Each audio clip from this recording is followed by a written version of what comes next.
आपके सिलेबस में काउंटिंग के कंसेप्ट, अजम्पशंस और प्रिंसिपल्स हैं। हमने कंसेप्ट देख लिए, अजम्पशंस देख लिए और प्रिंसिपल्स को वाइंड अप कर रहे हैं। इसके अलावा आपके सिलेबस में जो आता है वो अकाउंटिंग स्टैंडर्ड्स होते हैं, और इंटरनेशनल फाइनेंशियल रिपोर्टिंग स्टैंडर्ड जिन्हें कहते हैं आईएफआरएस, वो भी होता है। लेकिन आपको कंफर्म करना है कि आपके स्कूल में अकाउंटिंग स्टैंडर्ड करवा रहे हैं नहीं करवा रहे, मैं तो करवाऊंगा खैर। लेकिन as far as chapter is concern, accounting principles के बाद ये वाइंड अप हो जाता है। ठीक। अब अकाउंटिंग स्टैंडर्ड है या नहीं है, आईएफआरएस है या नहीं है, I just have to check the guidelines. मेरे ख्याल से सिलेबस की गाइडलाइंस में देख लूंगा अभी, और इसको वाइंड अप करते हैं। इसके बाद आप लोगों का एक छोटू सा टेस्ट। ठीक। हम ऐसा करते हैं, हर फ्राइडे को टेस्ट ले लेते हैं, दैट विल बी बेटर। तो इससे हमारा प्रैक्टिस होती रहेगी, आप लोग अलर्ट रहेंगे, और काम आसान रहेगा। ठीक है, तो चलिए यहाँ देखना शुरू करिए।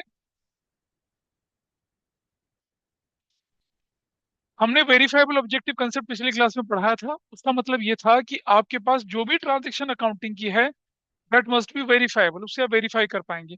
कैसे वेरीफाई कर पाएंगे? आप कोई सामान खरीदते हैं ना, वो आपको क्या देता है? रिसिप्ट देता है। आपने देखा ना, अमेजन पे आपके जो एनवलप होता है उसी पे चिपकी आती है रिसिप्ट। या कई बार क्या होता है, छोटा सा धुंधला सा प्रिंट बनकर आता है, या फिर वो आपको आपके मेल आईडी पे भेज देते हैं। दुकानदार के पास जाएंगे, आप बोलेंगे भैया रसीद दीजिए, वो आपको रसीद बना के दे देगा। जिनके पास रसीद का तरीका नहीं, तो वो कैश मेमो एक हाथ से बना के दे देते हैं। ये सारे के सारे क्या कहलाते हैं? सपोर्टिंग डॉक्यूमेंट कहलाते हैं, जिनसे पता चलता है कि एक transaction has actually taken place. तो ये हमने कर लिया था प्रिंसिपल। थोड़ा नीचे चले, मैंने दो प्रिंसिपल आप लोगों से कहा था जिन्हें मैं बाद में डिस्कस करूंगा। ड्यूअल एस्पेक्ट भी हम लोग कर चुके थे। मैचिंग एक हमारे पास था, और एक था हमारा रिवेन्यू रिकॉग्निशन। कॉस्ट हम कर चुके थे। रिवेन्यू रिकॉग्निशन किया था हम लोगों ने। कंजर्वेटिज्म हो चुका था। मैचिंग प्रिंसिपल हो गया, रेवेन्यू रिकॉग्निशन और मैचिंग। ठीक है, पहले आ जाइए रेवेन्यू रिकॉग्निशन पे।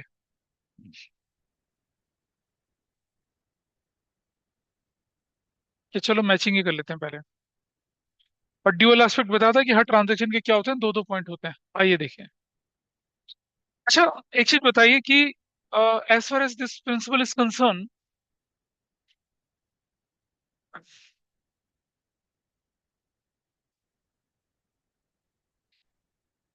आपके पास, आपने देखा होगा ना, जब भी आप कभी पार्टी किसी मौके पे जाते हैं, या फिर आपने देखा होगा आपके फ्रेंड ने, आपके आपके दोस्त होते हैं जिनमें लड़का लड़की सभी लोग होते हैं।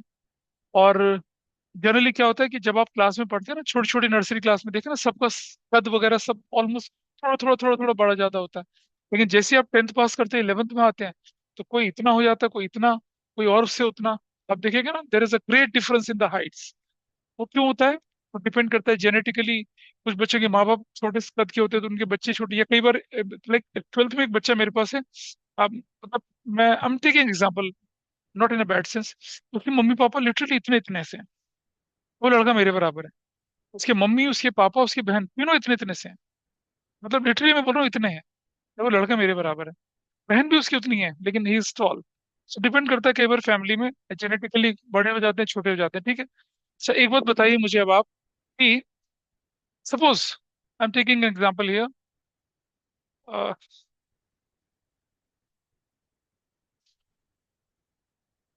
अगर कोई व्यक्ति, जैसे मान लिया जाए, ये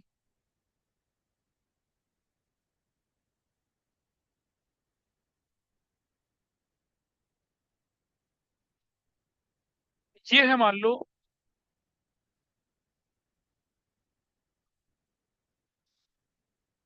ये है लड़की, ठीक है, करेक्ट। और अगर मैं मान लूं कि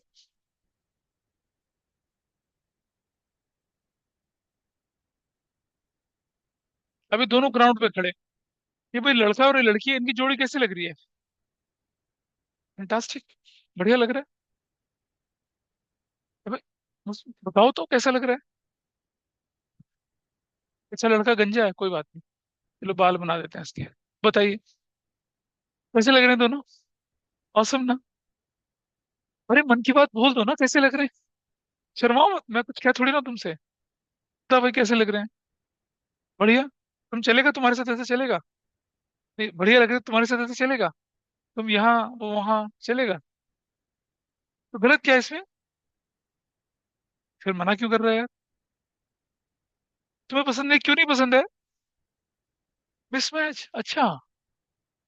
मिसमैच। अच्छा, अगर अगर अगर ये हो जाए क्या, सपोज ये ये है आपकी, ये जो है वो लड़की, ये लड़की, ठीक है, और ये लड़का,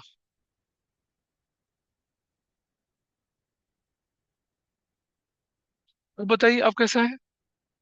7 फुट 2 इंच, कुली भाई साहब का जोड़ी देखी है आप लोगों ने? कैसी है? मिसमैच है। लेकिन ये मिसमैच का अकाउंटिंग से क्या लेना देना? कोई लेना देना नहीं है। क्यों पढ़ा है ऐसी? आप लोगों को ध्यान डाइवर्ट करने के लिए। अब जरा समझिए, मैचिंग प्रिंसिपल में क्या करते हैं, अगर आप, आपके पास जो भी रेवेन्यू आया, उस रेवेन्यू को अगर आपने, आपके पास,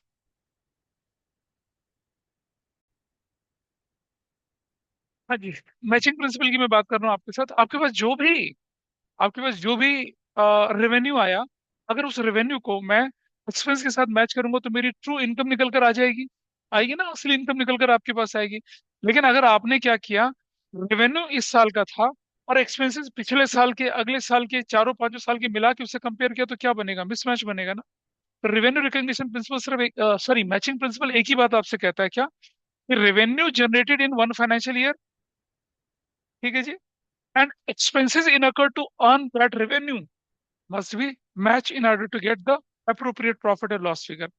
रेवेन्यू है 3 साल का और एक्सपेंसेस 1 साल के, तो क्या होगा? मिसमैच हो जाएगा। अब मिसमैच कहीं ठीक नहीं होता, सोसाइटी में ठीक नहीं होता, जब आप फैमिली बनाने जाते हैं तब ठीक नहीं होता। Mismatch is not good for anything, not for financial, like financial accounting, not for the organisation, not for the people. तो यहाँ बड़ा बड़ा क्या लिखा है, principal expenses incurred in an accounting period should be matched with the revenue recognized in that period। Financial year, मान लिया आपका फाइनेंशियल ईयर क्या चल रहा है, 2025 आपका फाइनेंशियल ईयर है, 2526 ये फाइनेंशियल ईयर। तो जो एक्सपेंसेस हैं वो भी 2025 और 26 के उसके साथ मैच करते हैं। आपका फाइनेंशियल ईयर का रेवेन्यू जो है वो 2025 का है, और आपके जो एक्सपेंसेस हैं, ये वाले एक्सपेंसेस यहाँ पर, ये 20256 है, तो मैचिंग अच्छे से बनेगी। लेकिन रेवेन्यू 25 26 के और एक्सपेंसेस 23 के मैच करेंगे तो नहीं बनेगी सेंस। ठीक है, और ऐसा करके आप क्या करेंगे, अक्रूवल को भी वायलेट कर देंगे। आपको तो एक फाइनेंशियल ईयर से रिलेटेड चीजें लेके चलनी है ना। However you can make comparisons, कि भाई 22 23 के, मतलब 23 का 24 25 26 के साथ कंपैरिजन कर सकते हैं आप। लेकिन वो इनकम का कंपैरिजन बनता है, सेल्स का कंपैरिजन बनता है, एक्सपेंस का कंपैरिजन बनता है। लेकिन अगर आपको इनकम कैलकुलेट करनी है उस फाइनेंशियल ईयर की, तो क्या करने की पड़ेगी, उस फाइनेंशियल ईयर के रेवेन्यू को उस फाइनेंशियल ईयर के एक्सपेंस के साथ मैच करना पड़ेगा। ठीक है जी। अच्छा, profit earned by a business during a period can be correctly measured only when the revenue earned during the period, revenue earned in that period, is matched with the expenses incurred to earn that revenue।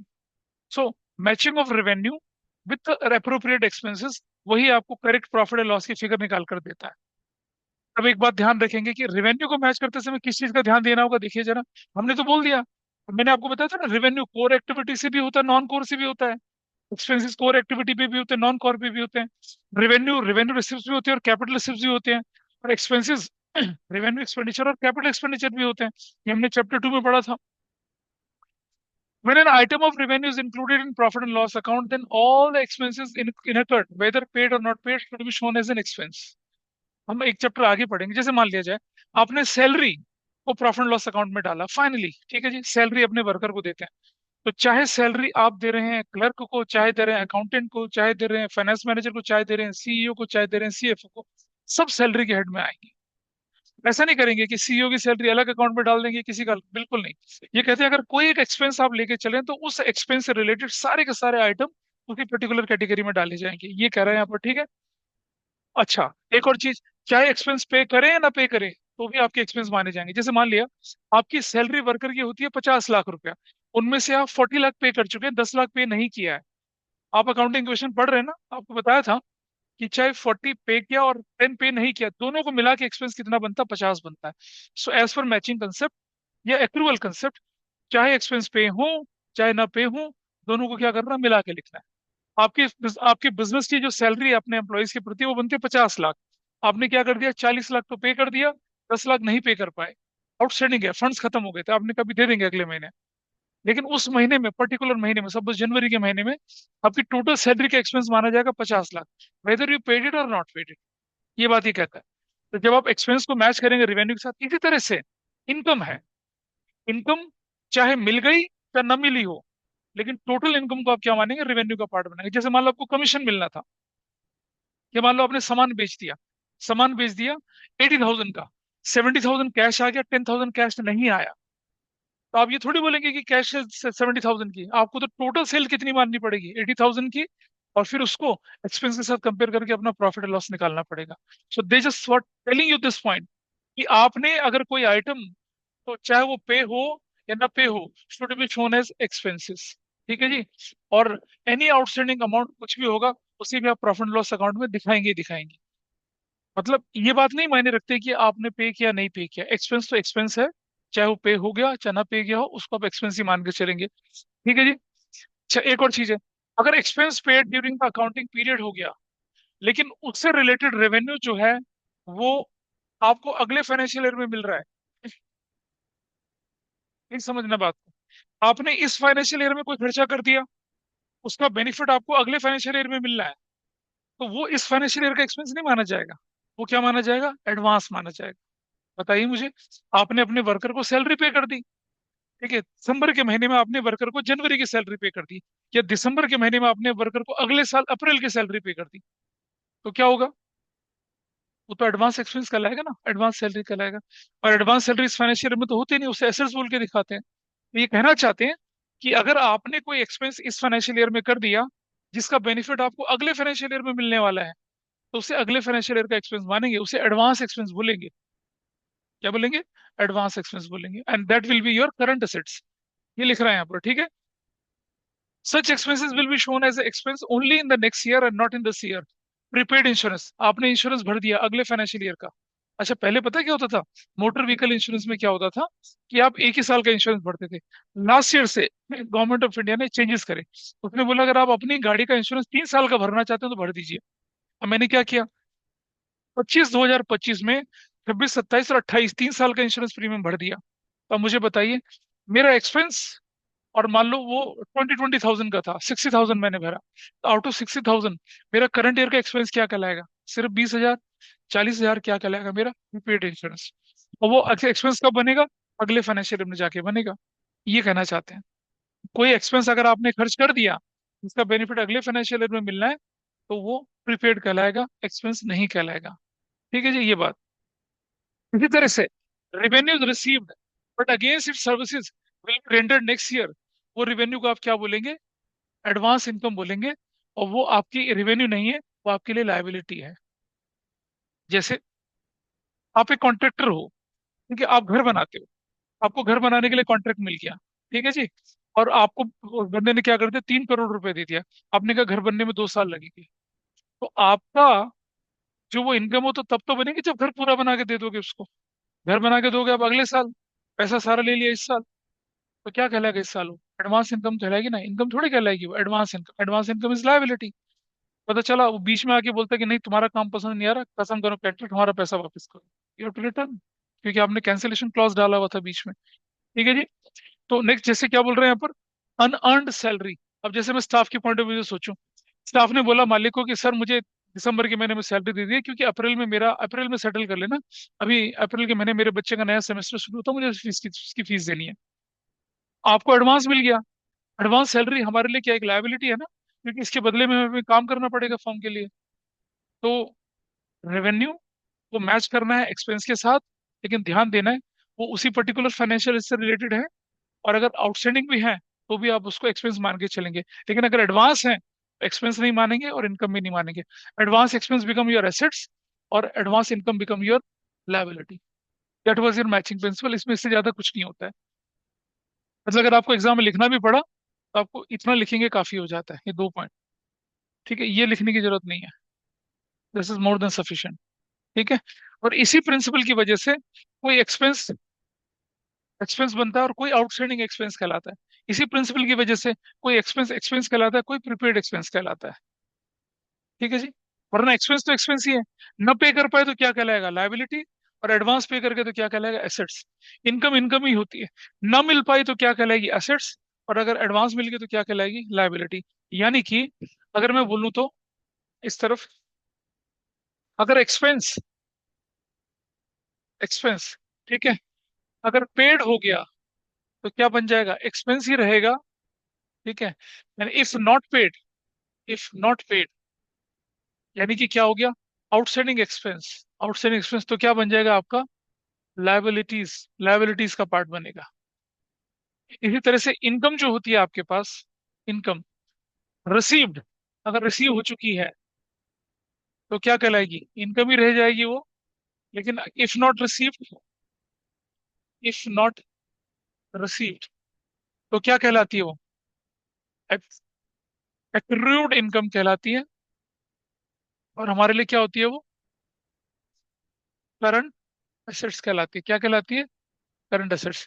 ये हमारे लिए क्या कहलाती है, current liabilities कहलाती है। ठीक है जी, इफ नॉट पेड। और सुनो, if paid in advance, if paid in advance, if paid in advance तो हमारे लिए क्या कहलाती है ये, करंट एसेट्स कहलाती है। तो एक्सपेंस की तीन पॉसिबिलिटी, पे कर गए तो एक्सपेंस, न पे कर पाए तो लायबिलिटी, और अगर एडवांस पे कर गए तो क्या कहलाता है, करंट एसेट्स कहलाता है। सिमिलरली इनकम रिसीव्ड हो गई तो क्या कहलाती है, इनकम। नॉट रिसीव्ड तो क्या कहलाती है, एक्रूड इनकम। और क्या कहलाती है, if received in advance, received in advance, या मैं बोलूं उसको क्या, अनअर्न्ड इनकम, अनअर्न्ड इनकम। ठीक है जी, ये आपके लिए क्या कहलाती है, करंट लायबिलिटीज कहलाती है, करंट लायबिलिटीज का पार्ट बनता है ये, ऐसे करके इसको ध्यान रख लेंगे। नोट कर लीजिए इसको कहीं पर भी, इट विल हेल्प यू जब हम आगे जनरल एंट्रीज करेंगे। ठीक है, एक्सपेंस पे हो गया तो एक्सपेंस है, न पे कर गया तो लायबिलिटी, एडवांस पे कर गया तो क्या हो जाएगा, एसेट्स। इनकम मिल गई तो क्या है, इनकम। न मिल पाई तो एक्रूड इनकम।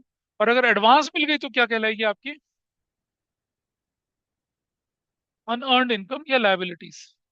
डाउट है कुछ क्या, नोट कर लिया। ठीक है, नोट्स पे कहीं लिख लो, कहीं भी लिख लो, नोटबुक में लिख लीजिए, right it somewhere.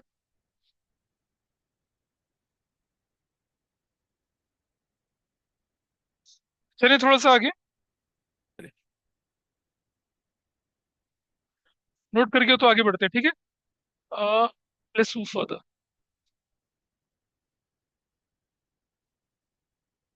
Last principle कौन सा था हमारा, रेवेन्यू रिकॉग्निशन है। ठीक है जी, कौन से पेज पे है भाई रेवेन्यू, हाँ, मैचिंग के बाद है। हाँ, ये वाला, ये सबसे खतरनाक प्रिंसिपल है भाई। इसको समझने में लोगों को ना बड़ी परेशानी होती है। चलिए उस परेशानी को दूर करने की कोशिश करते हैं। आपने क्या किया, एक शॉप है, एक शॉप आपकी, आपके घर के आसपास एक शॉप है, ठीक है। आपने उस शॉप से क्या खरीदा, एक एयर एयर कंडीशन, आपने उस शॉप से क्या किया, एयर कंडीशनर खरीदा, एसी खरीद लिया, एसी। अभी सर्दियों का मौसम है, गर्मियों का। अच्छा ये बताना मुझे कि एयर कंडीशनर या रेफ्रिजरेटर खरीदने के लिए सबसे बढ़िया मौसम कौन सा होता है, हाँ, गर्मी ना, नहीं, सर्दियाँ।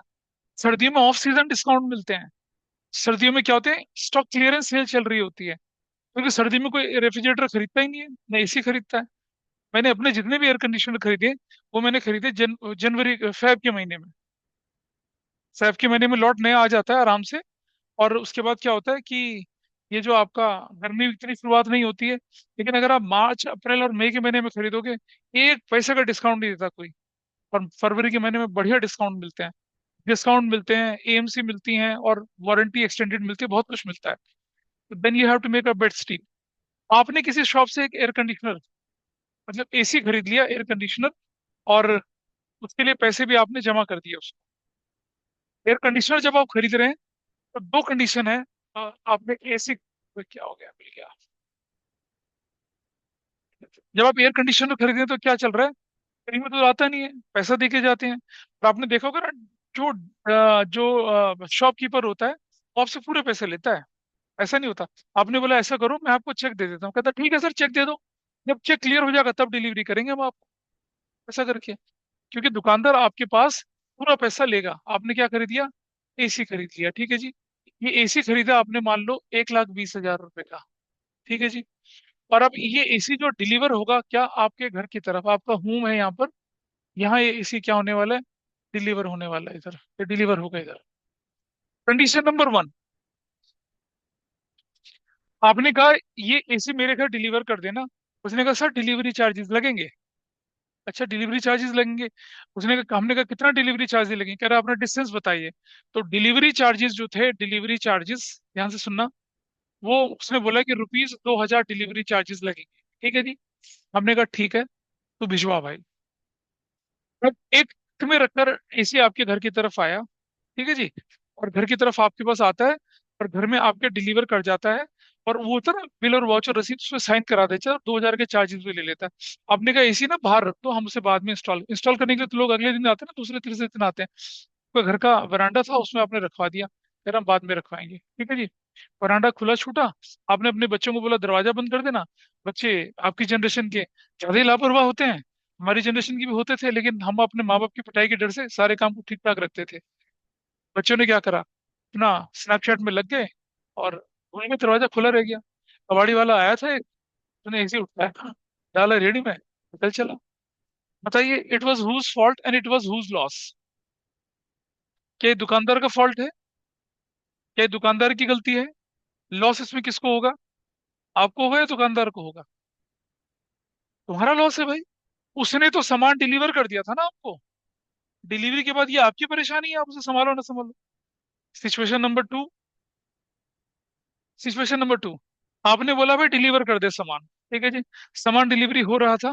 डिलीवरी करते करते ड्राइवर ने क्या करा, एक दूसरे ड्राइवर के साथ रेस लगाई, धूम मचा ली, धूम साल में खंभे में ठोक दी गाड़ी। एसी जो है पलट के गिरा दीवार से नीचे, और मतलब डब्बा बन गया एसी का, आपके घर के 50 मीटर की दूरी पे। अब बताइए लॉस किसका? आपका ना, इसका लॉस है, दुकानदार का लॉस है। आप लॉस क्यों बच गए? आप लॉस से क्योंकि आपको तो डिलीवरी नहीं हुआ। भले ही वो आपके, अच्छा भले ही वो एसी डिलीवर करते समय वो टेम्पो से छूट के जमीन पे गिर गया, तब भी लॉस किसका? भले ही वो एसी डिलीवर करते समय आपके जो वरांडा था उसके अंदर ही उसके हाथ से छूट के गिर गया, तो भी किसका लॉस है? उसी का। क्योंकि आपने अभी लिखा नहीं, रिसीव्ड इन गुड कंडीशन, और पर्ची साइन करके थोड़ी दी है। डिलीवरी बॉय किसके थे वो? दुकानदार के थे। उन्होंने एसी आपके घर के ड्राइंग रूम के बाहर गिरा दिया, चकनाचूर कर दिया। It is not your fault, ये उनका है। तो बात समझिएगा, गुड्स की सेल, उससे जो पैसा मिलता है, उस पर आपका आपका हक कब बनता है? When goods are delivered, services are rendered with the full satisfaction of customer. क्या आपने उस रसीद पे साइन करके लिख दिया था received AC in good condition? नहीं। भले ही आपके ड्राइंग रूम के आगे अंदर अंदर जाके वो एसी उन्होंने गिरा दिया, आपकी टाइल भी फोड़ दी और एसी भी फोड़ दिया, ठीक है। लेकिन अगर आपने अपनी गाड़ी भेजी होती है डिलीवरी लेने के लिए, तब दुकान के बाहर ही वो क्या करता, आपसे साइन करवा लेता, received AC in good condition, आपके टेम्पो में लोड करवा देता। फिर आपका टेम्पो वाला धूम मचा ले, धूम चले, जो करना है कर ले भाई। फिर किसका फॉल्ट? फिर किसकी गलती? आपकी गलती। तो रेवेन्यू रिकॉग्निशन में एक रूल ऑफ थंब है, क्या, कि रेवेन्यू तब रिकॉग्नाइज मानिए, मतलब रेवेन्यू तब आपका माना जाएगा, सेल्स का पैसा तब आपका माना जाएगा, जब गुड्स क्या हो जाए, डिलीवर हो जाए, सर्विसेज क्या हो जाए, रेंडर्ड हो जाए with the fullest satisfaction of customer, और an obligation to receive money has been arised. आपने सामान खरीदा, और सामान खरीद कर सेलर के गोडाउन पे रखवा दिया, ठीक है। और उसको पूरा पैसा भी दे दिया, 20 लाख रुपया उसे दे दिया, सामान उसी के गोडाउन में पड़ा हुआ है। वो सेलर जो है ना, सेलर, उसके लिए 20 लाख उसका रेवेन्यू नहीं माना जाएगा। क्यों? क्योंकि सामान कहाँ पड़ा हुआ है? उसी के गोडाउन में। कल को गोडाउन में आग लग गई और सामान जल गया, तो भाई क्या, whose loss is this? Seller का लॉस है ना। लेकिन सामान डिलीवरी हो गया, कस्टमर के घर पहुंच गया, वहां आग लग गई उसमें, तो किसका लॉस है? कस्टमर का। तो एक दुकानदार का सेल का पैसा तब उसका माना जाएगा जब सामान डिलीवर हो जाए या सर्विसेज रेंडर्ड हो जाए, और an obligation to receive money arise, ऐसा करके। या मान लो हमने बोला अपने किसी दोस्त को कि भाई एसी हमारे घर भिजवा देना, एसी घर आ गया, साइन वाइन हो गए, गुड कंडीशन हो गई। अब हम लाइबल है उसे पे करने के लिए, लेकिन उससे एसी बीच में टूट गया फूट गया, हम लाइबल नहीं है उसके लिए। तो ये प्रिंसिपल यही बात कहता है। कैसे कहता है जरा देखें, यहाँ देखिए किस तरह से कहता है। According to this principle, revenue must, ये मस्ट बी है, ये ही नहीं है, must be recognise when a transaction has entered into and the obligation to receive its payment has been established. कैसे? In other words, revenue is recognized only when goods are delivered, services are rendered with the fullest satisfaction of customer, and an obligation to receive payment has been established. एक line काफी है। इसका मतलब समझाया ना मैंने आपको भी। जब तक सामान डिलीवर ना हो जाए, जब तक सर्विसेज रेंडर्ड ना हो जाए, तब तक पेमेंट का ऑब्लिगेशन अराइज नहीं होता है। आपने देखा होता ना, एक पिज्जा वाले ने बोला कि 30 मिनट डिलीवरी का ऑप्शन कर देते थे ना पहले वो, 30 मिनट में अगर पिज्जा हम आपके घर पहुंच गए तो ठीक है, वरना पैसा नहीं लेंगे।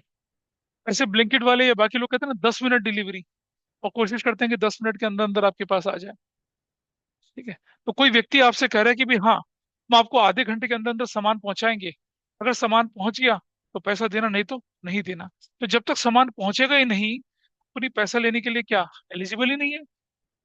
नहीं पहुंचा 30 मिनट में वो, 1 घंटे में पहुंचा, फिर क्या करेंगे? It is your choice, you can refuse the payment. सब सकते। ठीक है जी। It is very important to decide point of time when the revenue can be assumed to have been recognized as revenue recognized only considered for computation of profit. तो आपको ये ध्यान देना है कि टाइम, डिलीवरी का टाइम क्या था, और वो चीजें उसके पास आई नहीं आई, उस पर बोलते हैं हम लोग। जैसे एग्जांपल ले रहे हैं, एक फर्म ने जनवरी 2023 को क्या कर दिया, सामान बेच दिया।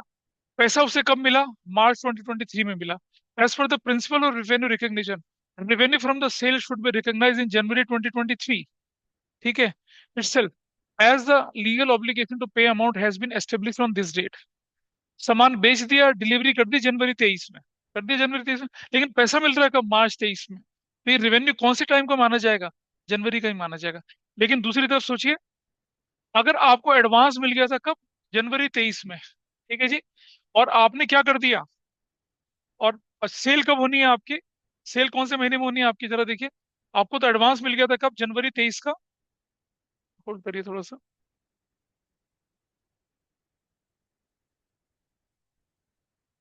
हाँ, आपको मान लो, आपको एडवांस कब मिला? जनवरी 23 में मिला। आपको एडवांस, अच्छा अच्छा, बैठ, इधर आ जाइए। एडवांस आपको कब मिला? जनवरी 23 में मिला। ठीक है। और गुड्स की डिलीवरी कब हो रही है आपकी? अप्रैल 23 में हो रही है। सामान मिला आपको जनवरी 23 में, और डिलीवरी कब हो रही है? अप्रैल 23 में। तो सेल कब की मानी जाएगी? जनवरी की नहीं मानी जाएगी, कब की मानी जाएगी? अप्रैल की मानी जाएगी। प्रिंसिपल पढ़ा था ना, and goods are delivered services are rendered, वैसा करके। ठीक है। अच्छा, इसके कुछ एक्सेप्शंस होते हैं, एक्सेप्शंस आपके सिलेबस में नहीं है, और for the better understanding of the concept आपको समझ में आने चाहिए। In case of long term contracts, ध्यान से समझना। अभी तो हमने क्या बोला ना, जब गुड्स डिलीवर हो जाएं, सर्विसेज रेंडर्ड हो जाएं, तब हम रेवेन्यू रिकॉग्नाइज मानेंगे। अच्छा, मान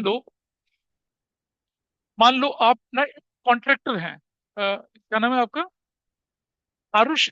आप ना बिल्डिंग बनाते हैं, ब्रिज बनाते हैं, डैम्स बनाते हैं, बहुत बड़े बिल्डर हैं, जेके से भी बड़े बिल्डर, ठीक है। आपके पास एक प्रोजेक्ट है करीब करीब 1,000 करोड़ का। आपको हाईवे बनाना है, एक बड़ा लंबा, नेशनल हाईवे अथॉरिटीज के लिए। उस हाईवे को बनाने में लगने 3 साल का करीब का टाइम, या मान लो 1 साल या 2 साल का टाइम लगना है। ठीक। अब क्या होगा? 1,000 करोड़ रुपए आप खर्च करते जाएंगे, और जब वो 3 साल बाद आपका प्रोजेक्ट पूरा होगा, तब सरकार आपको पैसा देगी, तब आपका रेवेन्यू बनेगा? नहीं। ये तो बेचारे सारे ठेकेदार कंगले हो जाएंगे फिर तो। सोचो जरा। ऐसे में क्या चलता है पता है?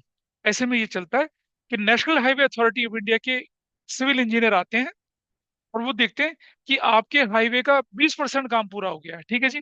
वो वेरीफाई करते हैं डॉक्यूमेंटेशन में, 20% वर्क इज कंप्लीटेड। 1,000 करोड़ का 20% कितना होता है? 200 करोड़। 200 करोड़ की पेमेंट रिलीज हो जाएगी, रेवेन्यू रिकॉग्नाइज। और आइडियली क्या होना चाहिए था? हाईवे पूरा हो गया, तब 2,000 करोड़ आपको मिलने चाहिए, तब आपको 1,000 करोड़ मिलना चाहिए। फिर फिर 6 महीने बाद फिर से क्या करेंगे? वो ऑडिट करेंगे, सिविल इंजीनियर आएंगे एनएचआई के, क्वालिटी टेस्ट करेंगे, सब कुछ टेस्ट करेंगे, और देखेंगे 50% काम पूरा हो चुका है। 20% पहले हो गया था, 50% यानी कि कितना? अब 1,000 करोड़ का 50%, 500 करोड़। सर्टिफिकेट में आपको क्या हो जाएगा? 500 करोड़ रिलीज हो जाएगा, रेवेन्यू रिकॉग्नाइज हो गया। और उसके बाद तीसरी बार जब वो देखेंगे, अब 100% काम पूरा हो गया, सारी पेमेंट क्या हो जाएगी, रिलीज हो जाएगी। ये एक्सेप्शन, क्या एक्सेप्शन है?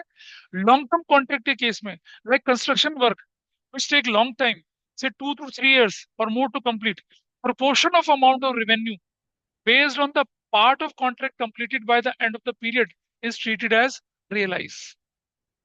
Is that clear? 20% काम हुआ, 20% रेवेन्यू रिकॉग्नाइज माना जाएगा। 40% काम हुआ, 40% रिकॉग्नाइज हो जाएगा। ठीक है जी। अच्छा, अब एक और चीज समझिए। आपने किसी को सामान बेचा और इंस्टॉलमेंट में बेचा, होता ना, 6 इंस्टॉलमेंट में, 10 इंस्टॉलमेंट में आपको पैसा मिलना है। ठीक है जी। तो रेवेन्यू कब रिकॉग्नाइज माना जाएगा? जब मुझे आखिरी इंस्टॉल मिलेगी? नहीं, ऐसा नहीं होगा। क्या होगा हायर परचेज में? Amount collected in instalment is treated as realise. मतलब जनवरी, फरवरी, मार्च, अप्रैल, मई, जून, 6 इंस्टॉलमेंट जानी है और आपने जनवरी में बेच दिया, तो जनवरी की इंस्टॉलमेंट जनवरी का रेवेन्यू, फरवरी की इंस्टॉलमेंट फरवरी का रेवेन्यू, जब लास्ट इंस्टॉलमेंट पूरी होगी तब हम रेवेन्यू। हालांकि जैसे आप सपोज आपने फोन खरीद लिया ईएमआई पे, सेलर ने आपने बोला सर 6 महीने की इंटरेस्ट फ्री इंस्टॉलमेंट में आपको दे रहे हैं, फोन ले जाइए। फोन तो डिलीवर हो गया, फोन डिलीवर हो गया ना, तो रेवेन्यू कब रिकॉग्नाइज होगा? जैसे जैसे ईएमआई मिलेगी वैसे वैसे रेवेन्यू रिकॉग्नाइज होगा। पैसा तो पूरा मिला ही नहीं ना, सारा का सारा। क्या कह रहे हैं आपसे ये?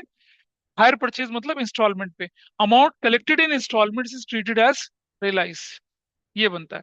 और जरा देखिए, गोल्ड माइनिंग के केस में रेवेन्यू कब रिकॉग्नाइज, हमने क्या बोला? रेवेन्यू कब रिकॉग्नाइज होगा? व्हेन गुड्स आर क्या, सोल्ड, डिलीवर्ड, तब। लेकिन गोल्ड के केस में ना, रेवेन्यू कब रिकॉग्नाइज होता है? जैसे गोल्ड का प्रोडक्शन हुआ, हम मानते हैं रेवेन्यू रिकॉग्नाइज हो गया, क्योंकि गोल्ड तो प्रेशियस मेटल है, उसके बिकने का इंतजार थोड़ी होता है। तो ये एक्सेप्शन है इसका। रेवेन्यू रिकॉग्निशन प्रिंसिपल गोल्ड पर नहीं चलता है, ना सिल्वर पे चलता है। भाई जिसके पास सोना रखा है, वो तो रेवेन्यू हो गया ना उसका, वो तो बिके। क्या क्या सोना बिकेगा नहीं किसी का? ऐसा होता है क्या? नहीं। तो गोल्ड के केस में revenue is recognise in the accounting period in which gold is mined and not in the period in which it is sold. जिस साल गोल्ड माइन से निकला, उसी साल मान लिया जाएगा वो रेवेन्यू है ना, ऐसा करके। और प्रोफेशनल फीस, अब जरा ध्यान से सुनिए। आपने एक डॉक्टर को हायर किया अपनी बीमारी के लिए, और डॉक्टर ने बोला ये मेडिसिन है भाई, इसे खाइए, हफ्ते भर में आप ठीक हो जाएंगे। तो आपने कहा डॉक्टर साहब फीस भी आपको हफ्ते बाद देंगे? ऐसी क्या बात है, हम तो रिवेन्यू रिकॉग्निशन पढ़ के आए हैं, जब तक हम ठीक ना हो जाएं तब तक आपको तो फीस लेने का हक ही नहीं बनता। चलो और बड़ी बात, you have a legal dispute with somebody, आपने एक एडवोकेट हायर करा। एडवोकेट ने कहा कि ठीक है भाई जी, हम आपका मुकदमा लड़ेंगे, लेकिन इसे इसके फैसला आने में 3 4 5 साल का टाइम लग सकता है। आपने कहा ठीक है वकील साहब, आप मुकदमा लड़ो, हम आपको फीस तब देंगे जब मुकदमा जीत जाएंगे। कौन लड़ेगा वकील मुकदमा आपका? नहीं। In case of professional fees, please समझिएगा, रेवेन्यू तब रिकॉग्नाइज नहीं होगा जब मुकदमे का फैसला हो जाएगा, बिल्कुल नहीं। डॉक्टर की फीस तब रिकॉग्नाइज नहीं होगी जब आप ठीक हो जाएंगे, बिल्कुल नहीं। क्या लिखा है देखिए, प्रोफेशनल फीस, डॉक्टर लॉयर की revenue recognise when fees is received. पता चला आपने फीस ले ली अब इस साल 2025 में, और फैसला आ रहा है 2030 में, तो रेवेन्यू रिकॉग्नाइज तो इस प्रिंसिपल के हिसाब से कब होना चाहिए था?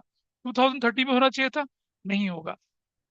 वकील की फीस, डॉक्टर की फीस, चार्टर्ड अकाउंटेंट की फीस, जिस साल आपने दी उसी साल वो क्या मानी जाएगी, रिकॉग्नाइज मानी जाएगी, और उसी साल का वो एक्सपेंस माना जाएगा। अदरवाइज हम तो पढ़ रहे हैं ना ऊपर, कब मानी जाएगी आपके लिए रेवेन्यू? जब सर्विसेज डिलीवर हो जाएं, टेंडर हो जाएं, और सामने वाला सेटिस्फाई हो जाए। बट डॉक्टर के केस में क्या है, डॉक्टर ने तो आपको दवाई दी, अब आप पे असर हो ना हो उसकी क्या रिस्पॉन्सिबिलिटी है? तो आपको दूसरी विजिट पे बुलाएगा, फिर आपकी दवाइयां बदल देगा। ऐसी वकील है, कहता है मैं तो जा रहा हूँ जी कोर्ट, मुझे तो फीस चाहिए। अब जज फैसला ना करे तो मैं क्या करूँ? इनके केस में क्या होता है, ये रेवेन्यू रिकग्निशन प्रिंसिपल नहीं चलते हैं 4 केस में। लॉन्ग टर्म कॉन्ट्रैक्ट के केस में, गुड्स जब आप इंस्टॉलमेंट बेचते हैं तब में, गोल्ड माइनिंग के केस में, और प्रोफेशनल फीस के केस में। इन केसेस में क्या होता है, आपके रेवेन्यू को क्या मान के चलते हैं, रिकॉग्नाइज मान लिया जाता है। कोई और प्रिंसिपल बचा है क्या? समबडी प्लीज टेल मी, बचा है? एक बार नजर डाल लें। वेरीफाइबल ऑब्जेक्टिव हो चुका है, अकाउंटिंग स्टैंडर्ड अभी लेके नहीं चल रहे, सारे प्रिंसिपल्स देख लीजिए क्या क्या हो चुके हैं। तो हमने सबसे पहले इधर पढ़ा था accounting concepts, accounting conventions, accounting principles के फीचर्स वगैरह सब पढ़ चुके थे हम लोग। गोइंग कंसर्न हो चुका था, कंसिस्टेंसी हो गया, एक्रूअल अजम्पशन हो चुकी है। फिर हमारे पास है बिजनेस एंटिटी, या उसके बाद हमारे पास शायद मनी मेजरमेंट आया, है ना। अकाउंटिंग पीरियड हो चुका था हमारे पास। मनी फुल डिस्क्लोजर हम कर चुके थे। मटेरियलिटी प्रिंसिपल भी हो चुका था। कंजर्वेटिज्म हमने पिछली क्लास में पढ़ा था। कॉस्ट, हिस्टोरिकल कॉस्ट में हम पढ़ चुके हैं यहाँ पर। और फिर हमारे पास आता है कौन सा वाला, मैचिंग हमने आज पढ़ लिया। और इसके बाद अगर हम देखें तो ड्यूअल एस्पेक्ट हमने पिछली क्लास में देख लिया था। रेवेन्यू रिकग्निशन भी आज पढ़ लिया हम लोगों ने। और ये ऑब्जेक्टिव, वेरीफाइड ऑब्जेक्टिव पिछली क्लास में पढ़ लिया था। डन, खत्म, हो गया। ठीक है जी। चलिए, let's start the test now.